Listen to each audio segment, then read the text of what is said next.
Hey, welcome to my kitchen. Today I'm making socca bread. It's a flat bread that originates from Nice, the area of Nice in France. It's usually street food, and it's usually just chickpea flour, water, salt, and olive oil. But I thought it'd be really cool to up the flavor and add a bunch of interesting things and make it into a main meal instead of just a snack, although you are more than welcome to make it as just a snack. So I have chickpea flour, which this entire thing I think is actually, yep, I think it's gluten-free. So if you're watching gluten for whatever reason, you could totally have this.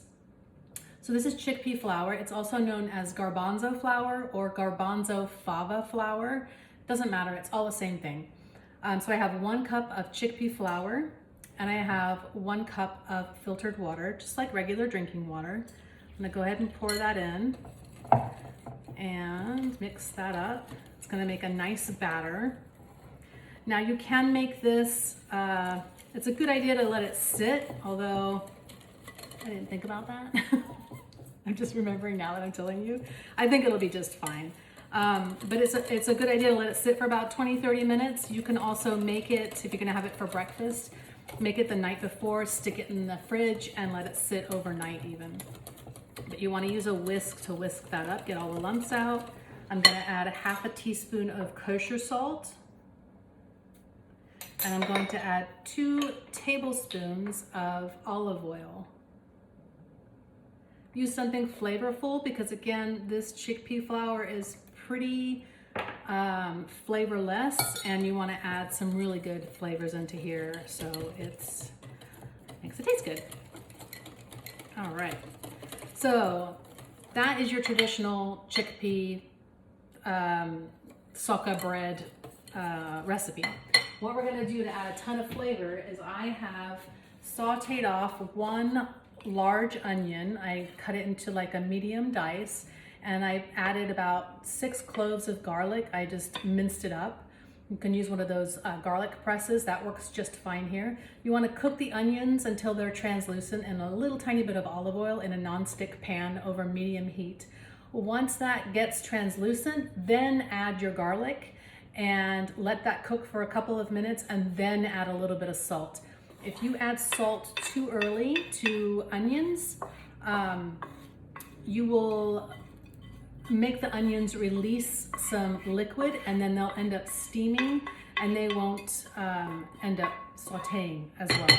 Especially if you're going to caramelize your onions, you want to wait till toward the end to add your salt. So I'm gonna go ahead and mix that in too. And these have all cooled off. I cooked these just a little while ago, and these have all cooled off. Okay, you know what I forgot to tell you? Okay, so the very first thing you wanna do is turn on your oven to 450, put a rack in the middle of the oven, and then put a rack towards the top of the oven, because we're gonna cook this in a cast iron skillet that's heating up with the oven in the middle at 450 for about 15 to 20 minutes. And then we're going to, if it needs it, we're going to move that to the top rack and set it on broil for a couple of minutes if it needs to brown a little bit. But what I'm gonna do is get my little, what is this, cooling rack, and I'm going to get another towel and get my cast iron skillet, which is ridiculously hot. So be very careful, it's super heavy. You'll need 2 towels. And I always put my towel back on here so I don't automatically grab it. So wherever I'm gonna be holding it, that's where I put my towel. So now I wanna put about 2 tablespoons of, ooh, see, it is hot. That was a little bit of water from the, ooh, girl. All right, very good, it's hot. That's what we want. All right, so you know that's really hot because not only is it spitting, because there's a little bit of water on this measuring spoon, but the oil is very shimmery and moves around very, very easily. So now what I'm gonna do is give this one last stir, and I'm gonna pour it right in. Okay, that sounds really good. That's what we wanna hear. Nice sizzle. There we go. And I'm just going to move this around. There we go. And I've also roasted off some delicata squash rings, and I'm just going to lay them right on top to make it look really pretty. You probably won't even have to use all of this. The nice thing about this is if you have some leftover roasted vegetables, you could do this with that, and if they look really pretty, put them on top. If they're kind of okay looking, then you could mix them in with the onions. I think that's good. All right, so this is going to go directly back into the oven in the middle rack. And while that cooks, I'm going to show you how I cut the delicata squash. Okay, that was hot. Okay, don't do that. Okay, so I'm going to show you how to do the delicata squash. So instead of, what I usually do is cut it down the middle and scoop out the seeds and then slice it, but I thought it'd be really pretty to have the circles. So I have this little end left. So I'm gonna go ahead and cut it about 1/4 of an inch thick, like so. And then I'm going to get a spoon and scoop out the seeds inside just by rotating the circle of squash, and use the spoon, the sharp edge of the spoon to kind of cut all of the gooey bits away. There we go. And you've got a nice circle, okay? And then these, most people throw these away, but honestly, you can soak them in some water. I'm not gonna do it for this recipe, but you can soak this in some water, take out all the big meaty chunky bits if there's any in there, drain them off, dry them with paper towel. I pat them off with paper towel, and you can roast them. You can put a little tiny bit of olive oil, a little salt, maybe some other seasonings if you want, and roast them off in the oven. And then they're kind of like pepitas, like the pumpkin seeds, and they are great to just to munch on, and they're great to use as garnish for just about anything, really. Okay, so that's that. Okay, my fingers are fine. Okay, so while we wait for that to cook, which I forgot to set a timer, so I'll do about 9 minutes, there we go. We are going to make a vinaigrette, because on top of the socca, when it comes out, we're going to do a nice pile of arugula, although you could switch this out with like any kind of mixed green or spinach or baby kale, something like that. I just love arugula. I put it on all kinds of stuff. So I've got my little setup here, and I'm gonna start off with my shallot. So it's gonna be like a shallot, mustard, lemon vinaigrette. So with a shallot, obviously it's not round like an onion. So what I do is find the flat part, put it down, cut the top off, cut the bottom off, okay. And then I put it up on its side, and I go, instead of going down this way, I go down this way. Cut it right down the center so you have two nice thin flat pieces to work with. Go ahead and take off the papery outer bit. And I usually take off the first layer because sometimes it might not be papery, but it's kind of leathery and hard to eat. So I just usually take that off, and these bits are gonna go in my veg stock bag. So in here I have just like trims of like fennel and onion. This is the onion I cut just a little bit ago. I've got some like thyme sprigs that are kind of past their prime. All of that goes in here, and that will all go towards making stock another day. The papery bits of onions and any kind of allium type vegetables, those get tossed in the garbage. You could put that in your stock pot, but it's gonna turn it more of a browny color, and I don't want that. I want it to stay nice and beautiful. So I'm gonna cut this really, really fine. And one way to cut your onion is to kind of follow the curve of the onion. You've got this curve that goes around, and I cut like this and kind of follow the curve. I was taught that by a chef Ooh, dang, a long time ago. And that was his way of doing it. I haven't seen anybody else do it that way, but it's kind of worked for me over the years. So then we're gonna cut this way very, very fine. This is like a really small mince. Go very slow, and don't forget to have a claw, and you're going to use this knuckle right here, this knuckle, to guide the knife. So you're gonna hold your vegetable and the knife is going to rest right on that knuckle. And I do this with all vegetables. You can run your knife through it again. Well, not all vegetables. Yeah, all vegetables. Whenever I'm chopping something, I'm gonna put that into my bowl. There we go. And you know what? I'm gonna make more vinaigrette that I wrote. Oh, this is a really strong shallot. I'm gonna make more vinaigrette than I actually need, just because I eat salads quite a bit lately. So if you don't want to make this much, you definitely don't have to. You can go with like half a shallot if you wanted to. Okay, there we go. We'll pop that in there. Another way of cutting a shallot or an onion is to get your onion half and, you know, cut like this to the root end, and do that a couple of times, and then go through the top to make your long slices, and then cut like this. But I don't know, I like doing it that way. So these little bits I'm gonna add to my stock bag right here. Okay, so we've got our shallots. And then what I'm gonna do is, before I add the oil, I'm gonna add my acid, which is my lemon. So I've washed this lemon and dried it off. I'm just going to, for added flavor, I'm going to zest it. And you don't wanna rub it too much. You don't wanna grate it too much in one spot, because then you start getting that white pithy part. So I just go 1, 2, 3, 1, 2, 3, turn 1, 2, 3, turn 1, 2, 3, like that. And then that kind of guarantees I'm not getting the white pithy part that's bitter. There we go. And then take my finger on the back side of the microplane and just scoop out all that. Okay, so I'm gonna make sure you can see. I'm gonna cut this right down the middle and use my juice zester and zest that right in there.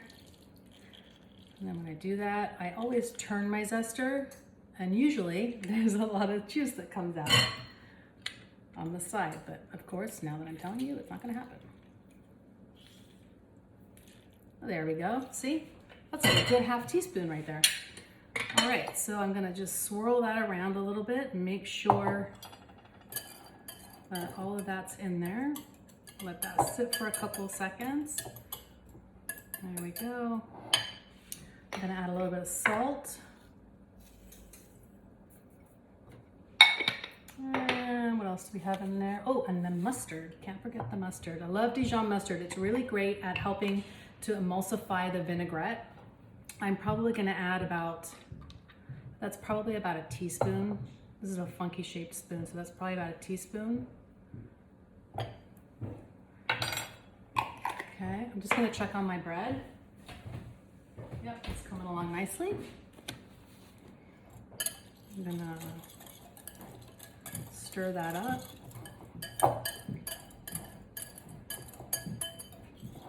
And then I'm gonna add some olive oil.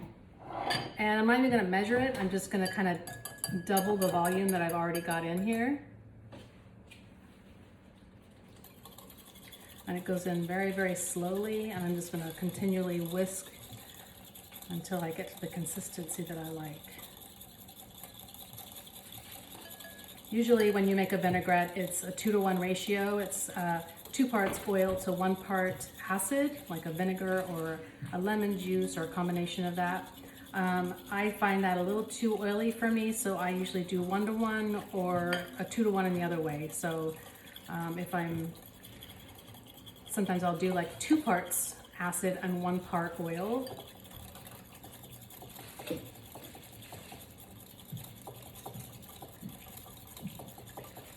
But always taste it before you think you're done. And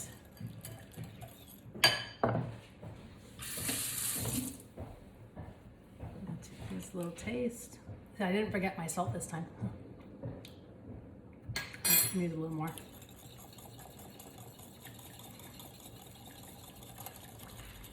And this has got a ton of shallot in here. So it's a really chunky, flavorful, oniony vinaigrette. And this is gonna go really nice with the arugula.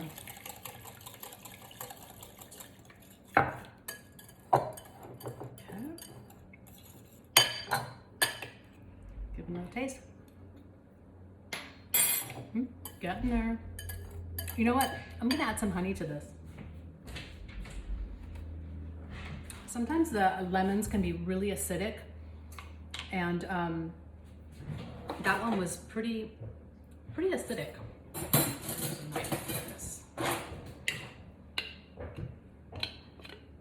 I'm probably gonna add, I mean, this just goes based on flavor. It's not based on like recipe, because you just don't know how acidic your lemon's gonna be. But I added probably about a half a teaspoon to that. Let's see how that goes. If you don't have honey, you could use, I guess you could use a pinch of sugar. Brown sugar would probably be better.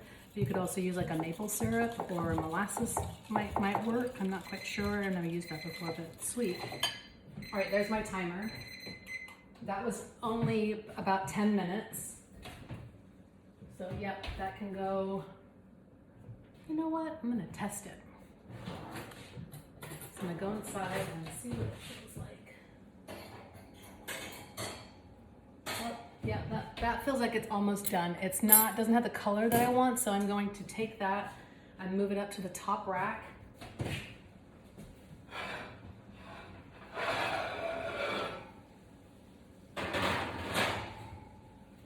And then I'm gonna set it on broil high, and I'm literally gonna do it for 2 minutes and then see what it looks like. So fingers crossed we don't burn the heck out of it. All right, so we got our lemon juice in here, and I'm just gonna taste it real quick. Yeah, that's better. It could use a little more, but honestly I think we're okay, because that's pretty peppery. I think it'll be fine. All right, let's clear the decks. So this is almost ready to come out.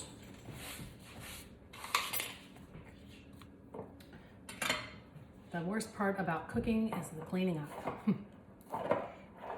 All right, so another thing that I've done, I've shown you this before, is I've gotten some olives, and I'm gonna go ahead and just roughly cut those up. I love olives with the pit in them. They just, to me, they taste better than pitted olives, but if that's what you've got, then use them, it'll be just fine.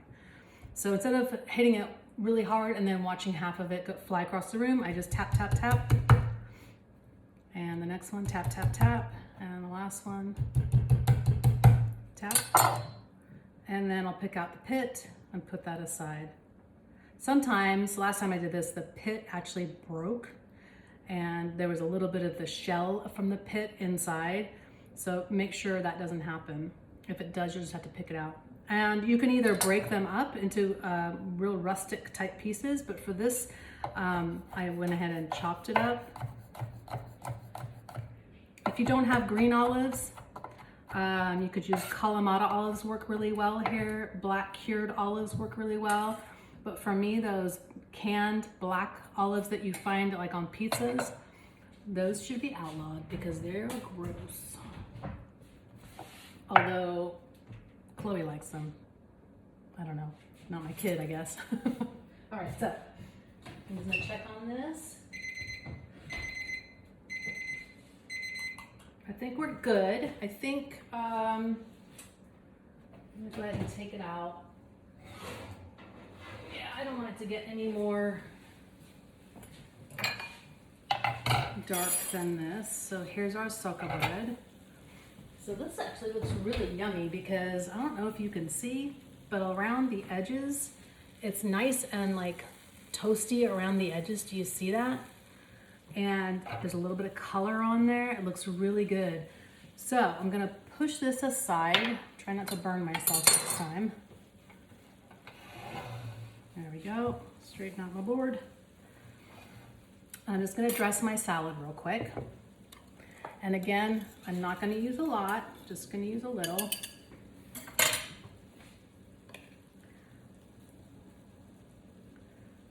So basically, let's see if this works. And I'll mix that up with my hands. You can use tongs, you can use salad tongs or whatever, doesn't matter. All right, there we go. And we're gonna just serve it right out of here. So what you can do is you can cut them into slices here in the container, in the cast iron skillet, so it's easier to serve. Oh yeah, this is gonna be really nice. Ooh. Come on now, behave. And this is, honestly, this is good hot right out of the oven, and it's also really good room temperature. Like if I have any left over, if there is anything ever left over, I will eat it cold. It's really nice. All right, so honestly, this is good for 4 people because there's no gluten in here. There's not that much fat in here. So I think that's good. I mean, you could cut it into smaller pieces if you wanted to, especially if it's like a first course, if we're that fancy and we have a first course. If you eat meat, this would go really well with like a roast chicken.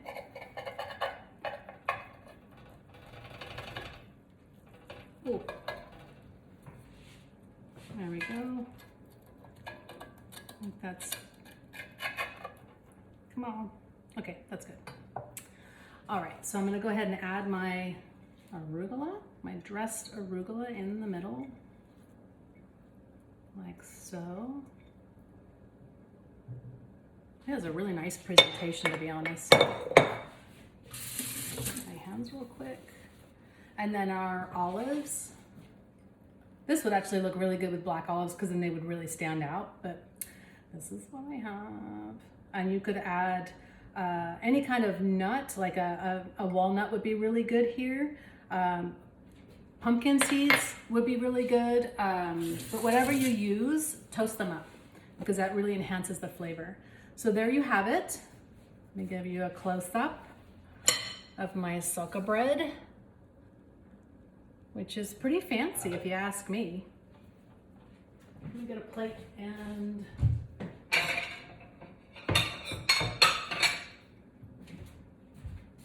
I'm gonna serve myself some. All right, thanks for joining me. Bye.